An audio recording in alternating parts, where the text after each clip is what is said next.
श्री परमात्मने नमः। ओम श्री गुरुभ्यो नमः। ओम श्री ऋषिभ्यो नमः। सर्वेभ्यो नमः। देववाणी संस्कृतम ई गुरुकुलम प्रति भवतां सर्वेषां हार्दं स्वागतम।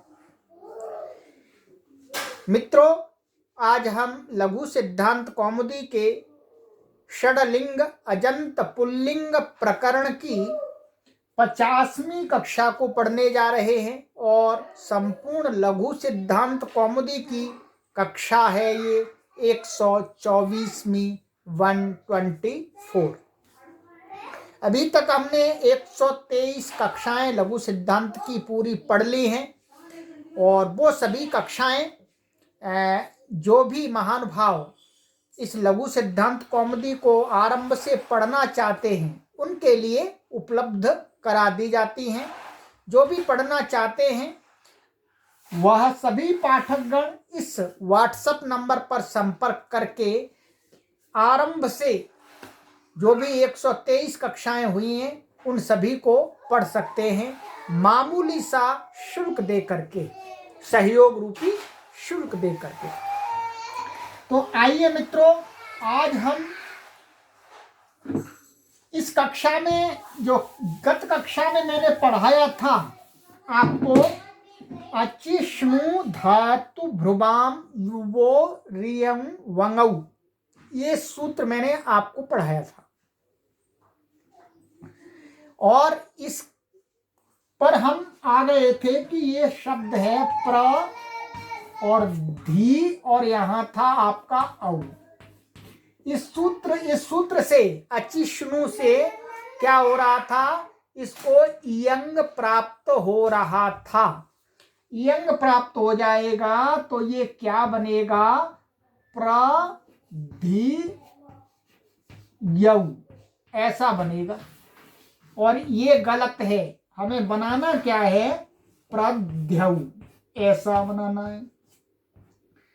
परंतु पाणिनि जी महाराज जी के सूत्र से तो वही प्राप्त हो रहा था, परंतु आगे आचार्य पाणिनि महाराज जी कहते हैं कि ऐसा रूप नहीं बने, ऐसा ही बने, उसके लिए मैं एक नया सूत्र और पढ़ता हूं जी। तो वह सूत्र पढ़ा लघु सिद्धांत कौमुदी की जो सूत्र संख्या है, देखिएगा 200। आज हम 200वां सूत्र पढ़ने जा रहे हैं। काफी अब तेजी से चल रहा है हमारा पाठ, निरंतर तेजी से चलेगा। अब 200वां सूत्र लघु सिद्धांत कौमुदी। एरनेकाचो संयोग पूर्वस्य, देखिएगा, एरनेकाचो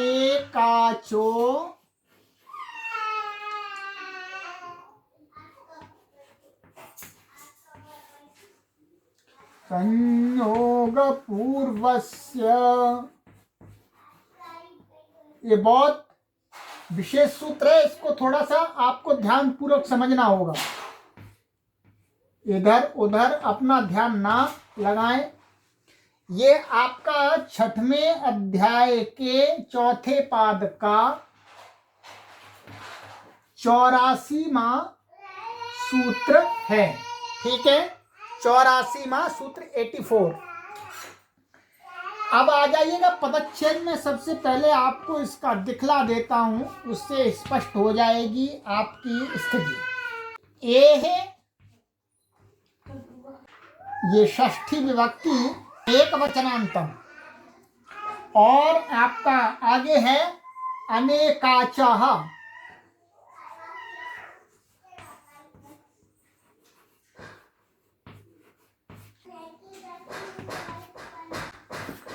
और आगे है असंयोग पूर्वस्य। यहां पर अ मिल गया संधि होकर के, असंयोग पूर्वस्य, ये षष्ठी विभक्ति एक वचनांत। अर्थात जो भी इसके अंदर पद हैं वो सभी षष्ठी विभक्ति एक वचनांत एक वचनांत एक वचनांत है। ठीक है, अब इसके अंदर ये तो एक ही अक्षर है, इसमें कोई परेशानी नहीं है। यहां पर दो समास है। आइएगा समास देख लेते हैं जिससे आपकी स्थिति स्पष्ट हो जाए। समास है अनेकाच, न एकाच, न एकम,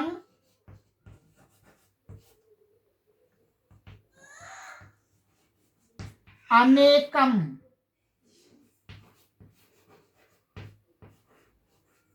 ठीक है, ये आपका नई तत्पुरुष हो गया।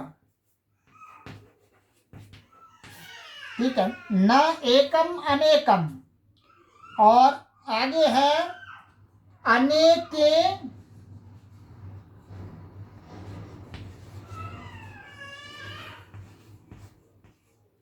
अचः, यस्मिन्, सः, अनेकाच।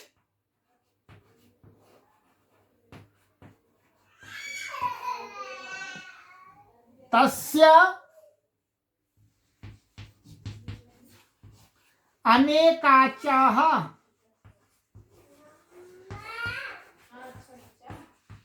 ठीक है, ये बहुव्रीहि समास है। कौन सा समास है जी? बहुव्रीहि समास।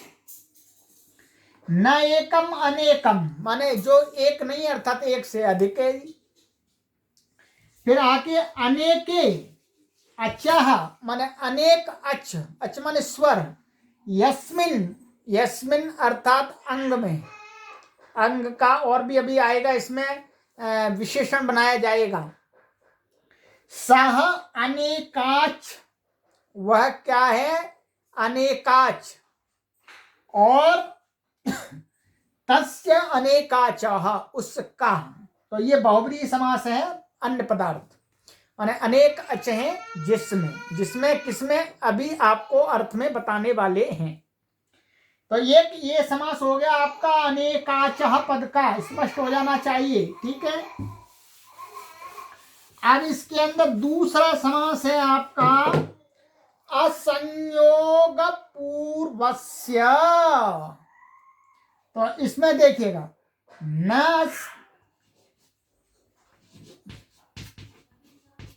न वर्तते संयोगाः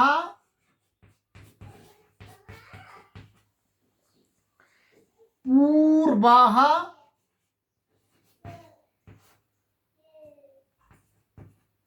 यस्य सः असंयोग पूर्वः।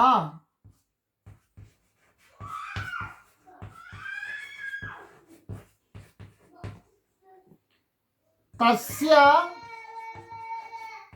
असंयोग पूर्वस्य।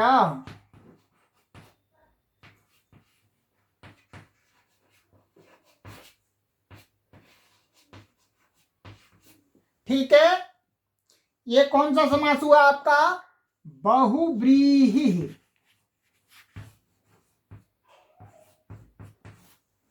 ये कह रहे हैं कि संयोग पूर्व में नहीं है, ऐसा जो है अभी बताएंगे। संयोग पूर्व में नहीं है जिसके, किसके? जिसके अर्थात अभी ऊपर से आ रहा है इवर्ण, इवर्ण की बात है मुख्य रूप से। तो ऐसा इवर्ण, इवर्णांत धातु जिसके पूर्व में संयोग नहीं है। ठीक है, नहीं है, वह क्या हुआ? असंयोग पूर्वः। तस्य असंयोग पूर्वस्य। अब देखिएगा इस सूत्र में ऊपर से क्या है? इणो यण, एक सूत्र है इणो यण। तो इणो यण से यण की अनुवृत्ति आती है। किसकी अनुवृत्ति आती है? इणो यण से यण की अनुवृत्ति आती है। और अचिष्णु धातु भ्रुवाम युवोरियं वंगौ से अनुवृत्ति आती है अची और धातु की। दो पदों की आती है उस सूत्र से, अची और धातु। ये धातु बीच में से पद उठ जाते हैं, ठीक है। और धातु को विपरिणाम करके षष्ठ्यंत बन जाता है। जैसे वहां पर भी षष्ठ्यंत है परंतु समूह में है। अब देखिएगा ऊपर से अंग चला रहा है, अंगस्य का अधिकार आ रहा है। अब देखिएगा, अब इसका अर्थ आचार्य वरदराज महाराज जी इनको मिला करके क्या बनाते हैं, अर्थ से आपको स्पष्ट हो जाएगा। कहते धात्वयव संयोग पूर्वो न भवति यह इवर्णः तदन्तः यो धातुस्तदन्तस्यानेकाचोऽङ्गस्य यणजादौ परप्रत्यये। तो इसको मैं अलग अलग लिखूंगा, अभी तो संज्ञा जोड़ करके लिख दिया है, अलग अलग से स्पष्ट हो जाएगा आपको। देखिएगा अर्थ, देखिएगा इसका अर्थ। कहते हैं धात्वयव संयोग पूर्वः। एक एक शब्द को आपको समझना पड़ेगा। धात्व अवयव संयोग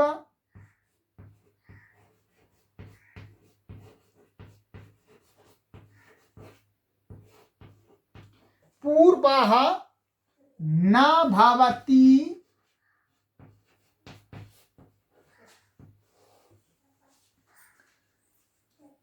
यः इवर्णः तदन्तः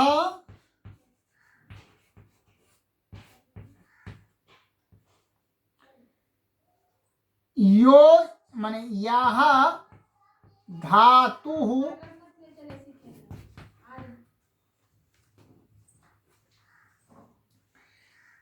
तदन्तस्य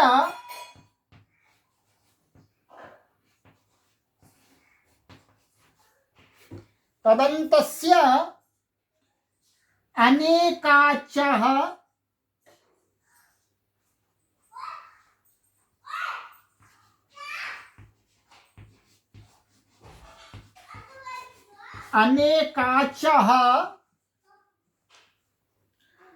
अंगस्य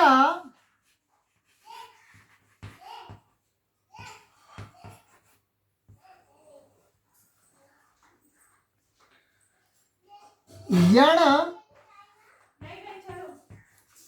अजादौ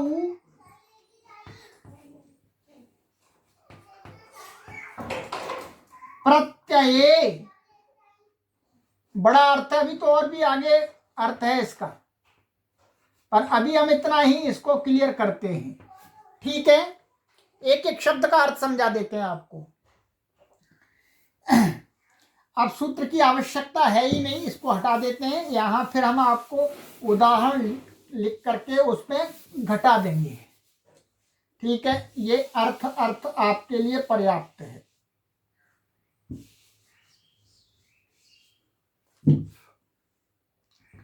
देखिएगा, कह रहे हैं ये धात्वयव संयोग पूर्वः, माने धातु के अवयवों का संयोग, माने धातु के अवयव, माने धातु का अवयव ही होना चाहिए। और वो कैसा होना चाहिए? संयोग। संयोग संज्ञा होती है, ठीक है। संयोग संज्ञा अर्थात अव्यवहित व्यंजनों से, अव्यवहित वर्णों से रहित की क्या कही गई है? संयोग संज्ञा कही गई है। संयोग, तो संयोग संज्ञा अव्यवहित वर्ण माने जैसे स्वर से रहित, विजातीय वर्णों से रहित, माने स्वर से रहित जो हल, तो हलोनंतराः संयोगः, ये सूत्र है। माने व्यवधान रहित, माने स्वरों के व्यवधान रहित जो व्यंजन है, लगातार बीच में कोई स्वर नहीं होना चाहिए, उनकी संयोग संज्ञा कही है। तो कहा कि धातु के अवयवों का संयोग होना चाहिए। क्या होना चाहिए? और न भवति, संयोग न भवति माने संयोग हो और वो संयोग नहीं हो।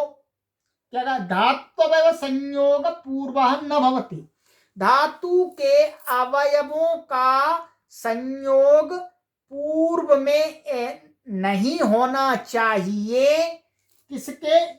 ऐसा जो इवर्ण, माने ऐसा इवर्ण जिसके पूर्व में, अर्थात ई भी धातु का ही अंग बनेगा, धातु का ही अवयव है, परंतु धातु के अवयवों का संयोग न हो ऐसा जो ईवर्ण, तदंतः, फिर वो ईवर्ण जिनके अंत में है, ऐसा यह धातु हो, वह धातु, ठीक है, जो धातु, समझ में आ गया?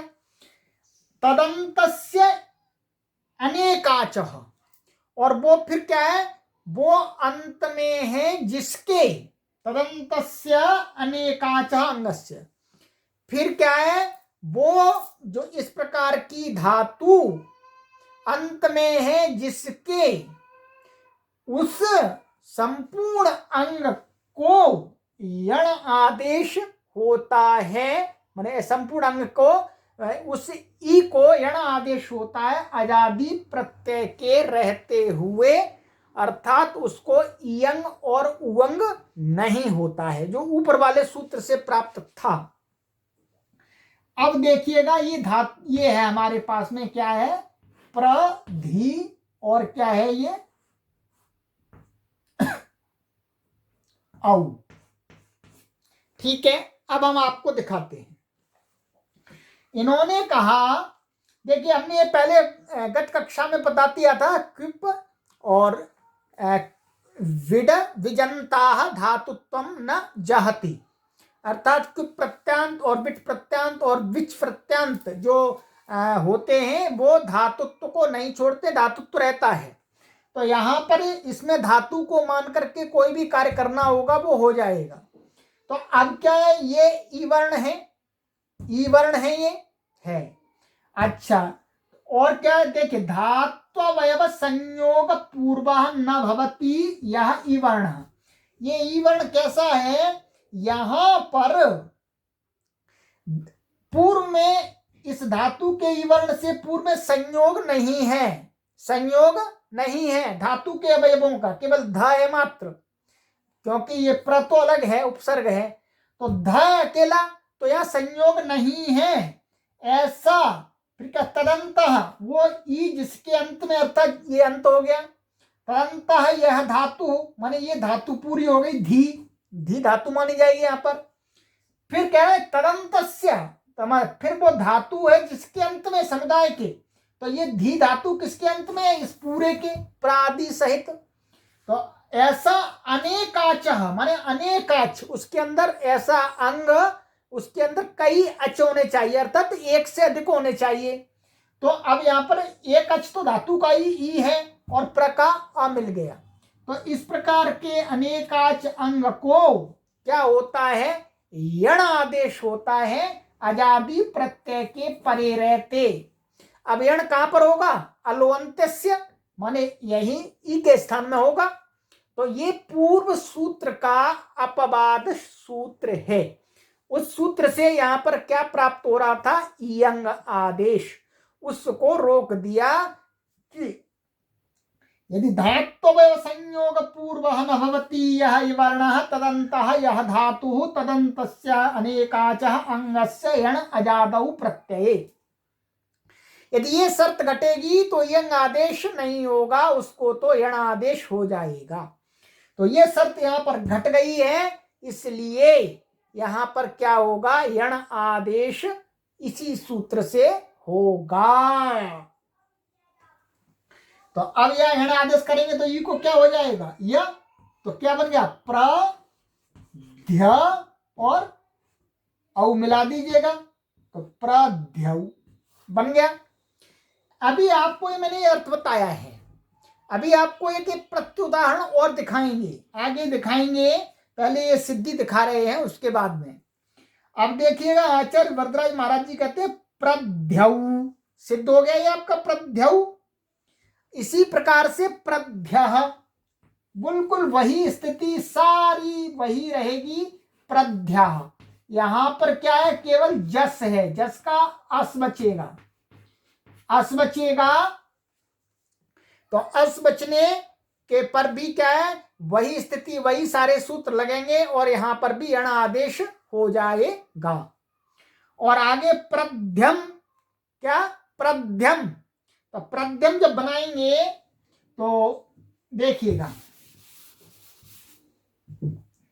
ये प्र और धी और क्या है अम, यहां एक विशेष सूत्र था अमी पूर्वः, अमी पूर्वः को भी ये सूत्र रोक देगा क्योंकि ये बहुत विशेष है। अमी पूर्वः के लिए तो अन्यत्र अवकाश है, परंतु इस सूत्र के लिए तो इसी जगह इन्हीं जगह कुछ जगह अवकाश है, इसलिए ये अनवकाश होने के कारण से अमी पूर्व को भी रोक देगा और यण आदेश कर देगा। ये शर्त यहां घट रही है, यण आदेश करके क्या बनेगा, प्रध्यम।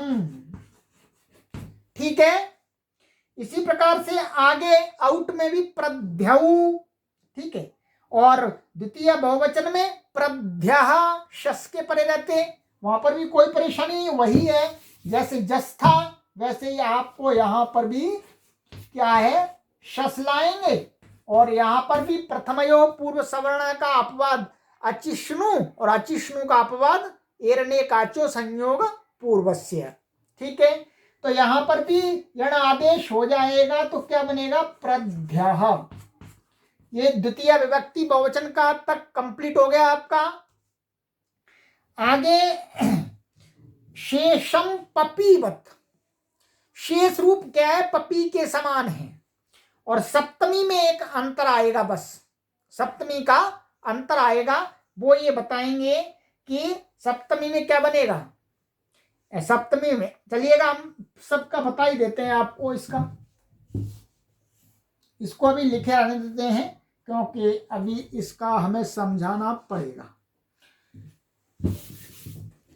तृतीया हो गई आपकी है, वो तृतीया में क्या बनेगा, प्र धी और ये टा का आवचा। ठीक है, तो क्या बना, यहां पर भी वही सारा लग करके प्रध्या, प्रध्या। ठीक है, और चतुर्थ और द्वितीय विभक्ति द्वितीय द्विवचन में क्या बनेगा, प्रधिभ्याम, वो तो सरल है जी, उसमें कोई परेशानी नहीं है। और बहुवचन में क्या बनेगा, प्रधिभी बन गया तृतीय विभक्ति का कंप्लीट आपका। चतुर्थी विभक्ति में क्या बनेगा, प्रधि में ए और यण आदेश, तो क्या बना, प्रध्ये। और द्विवचन में बहुवचन में प्रधिभ्याम प्रधिभ्यः। और पंचमी में क्या बनेगा, वही बनेगा जी, प्रधि प्लस नसी का अस बचेगा। ठीक है, क्या बचा, अस। अब यहां पर भी वही सूत्र लग जाएंगे सारे, कोई अब ये एरने का जो संयोग पूर्व से क्या हो जाएगा, यण आदेश हो जाएगा। यण आदेश हो जाएगा तो क्या बनेगा, प्रध्यः। तो ये पंचमी में क्या बना जी, प्रध्यः। और पंचमी द्विवचन में प्रधिभ्याम, पंचमी बहुवचन में प्रधिभ्यः, चतुर्थी के समान। षष्ठी में भी ऐसा ही बनेगा, बिल्कुल यही बनेगा, प्रध्यः। ठीक है, और षष्ठी द्विवचन में प्रध्यो हो, वहां पर भी इसी सूत्र से यण आदेश हो जाएगा। ठीक है, प्रध्यो हो।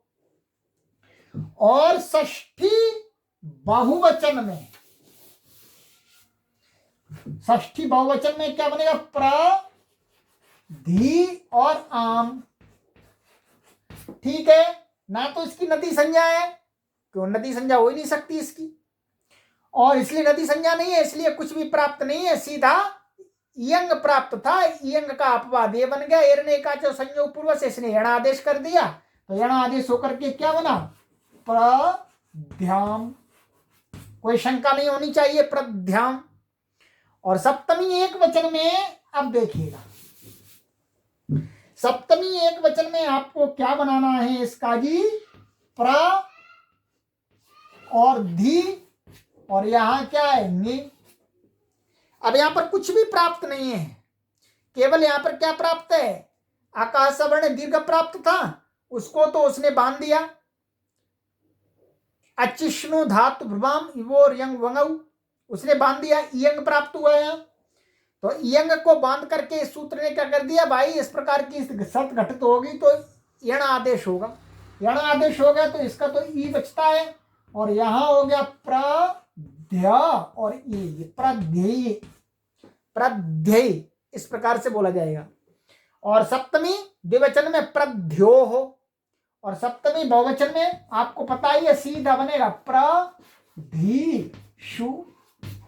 बन गया। और संबोधन में सरल था ही आपको, संबोधन तो आपको इन्होंने पहले ही आपको शायद बना के नहीं दिखलाया।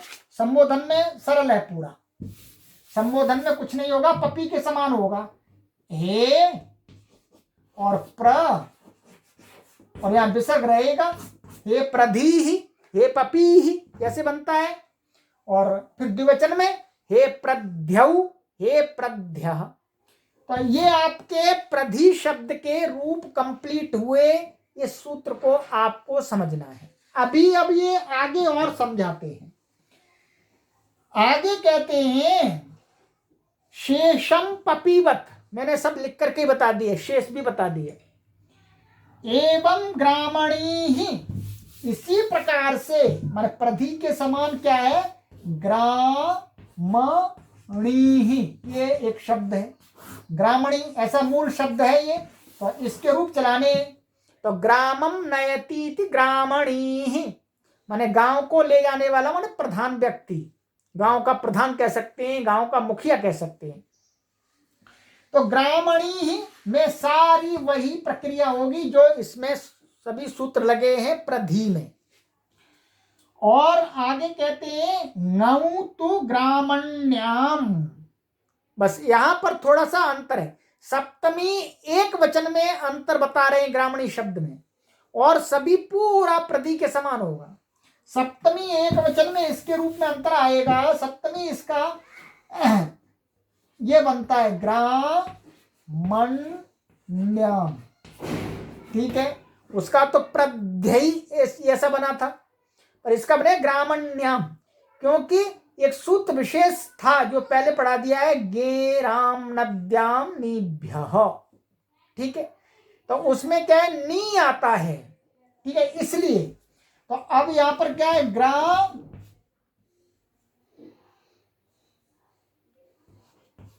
ग्रामणी, ये वास्तव में नी है, इसको ना हो जाता है, तो ग्रामणी, और ये गी है आपका, ठीक है, गी हो गया।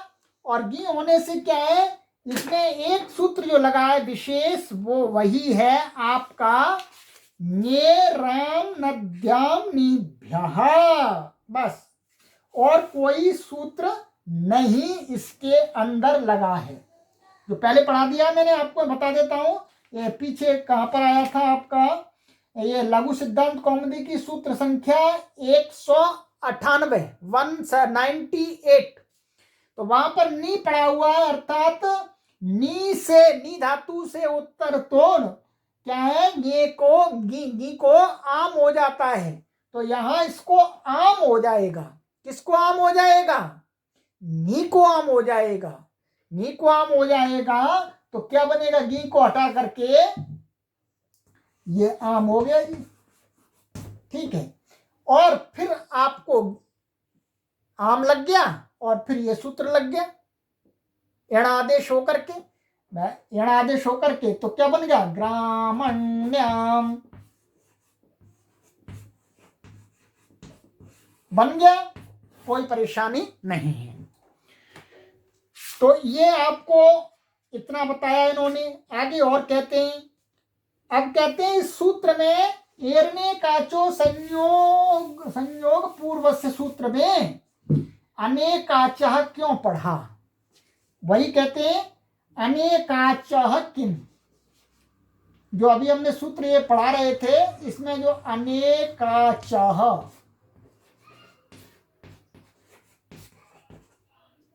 किम, अनेकाच ये क्या है, ये क्यों पढ़ा सूत्र में। ये देख सूत्र में नहीं पढ़ते अनेकाचो संयोग पूर्वस्य में अनेकाचः, तो क्या हानि थी।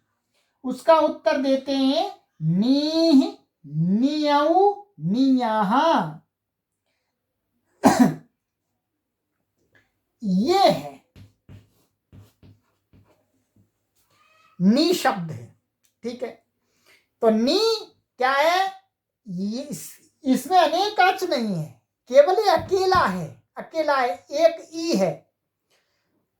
शर्त सारी घट रही है, असंयोग भी पूर्व में है, इवर्णांत धातु भी है, क्योंकि ये भी कुछ प्रत्यंत है शब्द। तो प्रत्यंत होने पर अनेकाच न होने से केवल एकाच है, इसलिए ये सूत्र नहीं लगता है। नहीं लगता है तो फिर इसका जब हम रूप चलाएंगे नी, और द्विवचन में क्या बनेगा, ये द्विवचन में ये ऐसा है नी, और यहां आएगा आपका औ।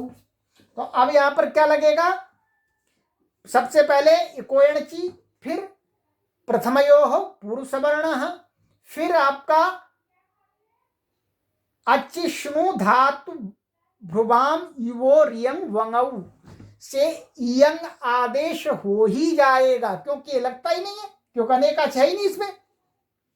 तो इयंग आदेश होकर के, इयंग आदेश कहां पर होता है, गिच्छ माने अंतिम अल के स्थान में गित आदेश होते हैं। तो ई के स्थान में हुआ, ई के स्थान में हो जाएगा, तो क्या बनेगा, यहां ह्रस्व ई होकर के ये ऐसा इयंग, और इसकी संज्ञा, इसकी संज्ञा, तो क्या बचा, ये बच्चा जी या, तो ये बन गया निय, ठीक है।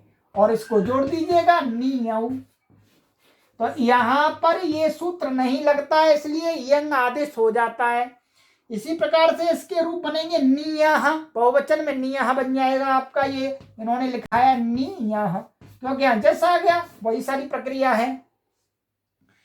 और कहते हैं अमी शशितु परत्पात इयं नियम,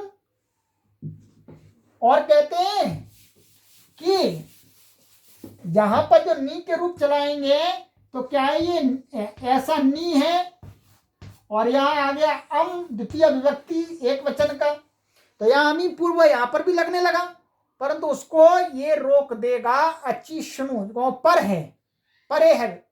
तो परे होने से क्या है, पर वाला सूत्र बलवान होता है।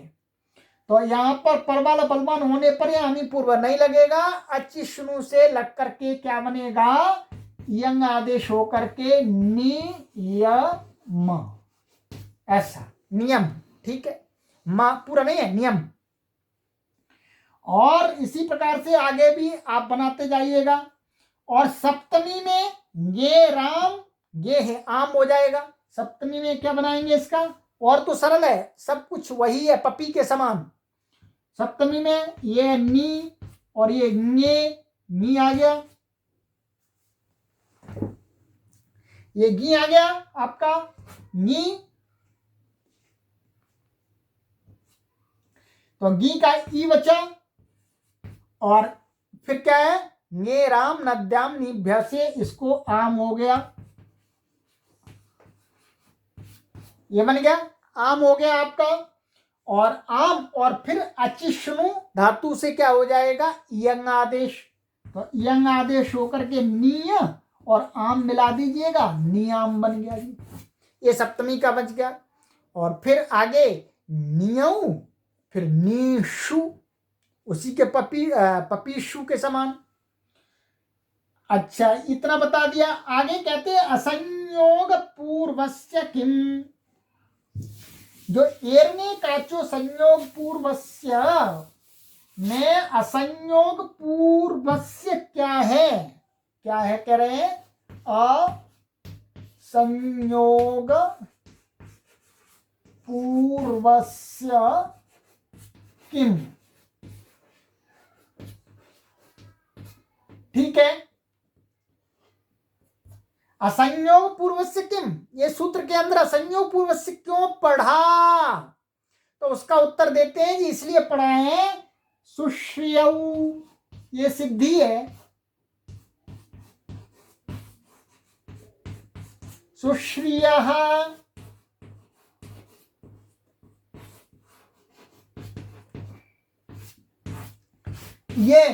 ये सिद्धि है।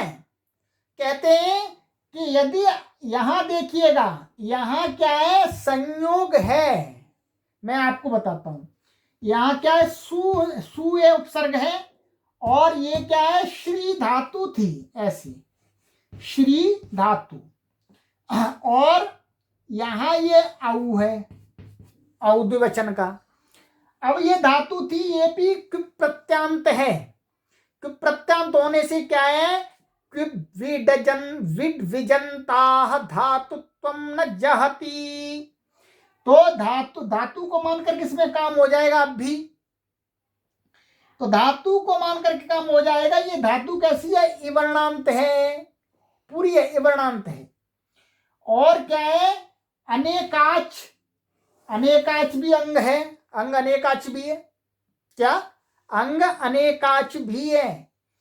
और का संयोग पूर्वस्य, माने संयोग पूर्व में नहीं होना चाहिए, ऐसा ईवर्ण होना चाहिए, धातु के अवयवों का संयोग पूर्व में नहीं है ऐसा ईवर्ण।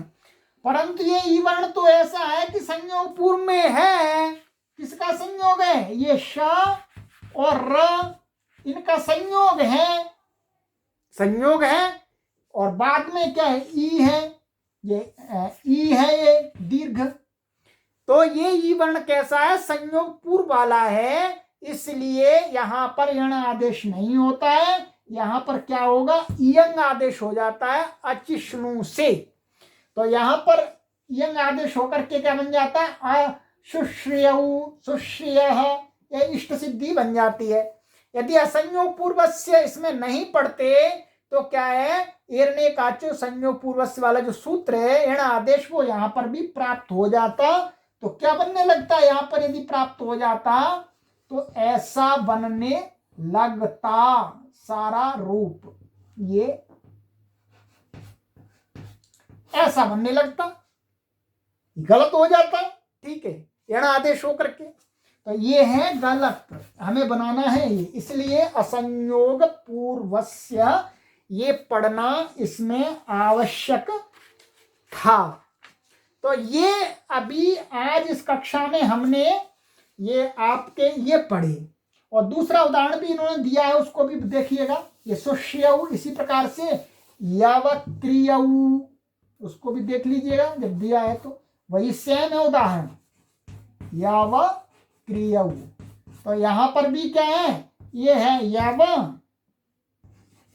और क्री, ये क्री धातु है, क्री क्री क्रीणाति, और यहां पर औ आ गया, प्रत्यांत है, तो यहां पर क्या है, यहां एक क्री धातु है, ये भी संयोग पूर्व में, ई वर्ण है, ई वर्ण से पूर्व में धातु के अवयवों का संयोग है, और अनेकाच है, तीन अच है इसके अंदर, तो सारी शर्त घट रही थी, परंतु असंयोग अर्थात संयोग पूर्व में होने के कारण से यहां नहीं लगता है, एरने काचो संयोग पूर्वस्य, इसलिए ये पढ़ा गया है कि ये इष्ट सिद्धि बन जाए, यहां तो इनको इयंग आदेश ही चाहिए। तो ये सूत्र थोड़ा सा हो सकता है आपको समझने में कठिन लग सकता है, क्योंकि थोड़ा सा कठिन है, परंतु आप इसको 2 से 3 बार वीडियो को सुनेंगे और पुस्तक को देखेंगे तो ये आपको 100% समझ में आ जाएगा। और यदि नहीं समझ में आता है तो लाइव कक्षाओं में आप कमेंट करके पूछिएगा, वहां पर आपको हम फिर दोबारा समझा देंगे। अस्तु, अब इस कक्षा को यहीं विराम देते हैं, आगे की नई कक्षा में आगे नए सूत्रों के साथ में मिलते हैं। तावत् प्रतीक्षन्तां सर्वेभ्यो नमः।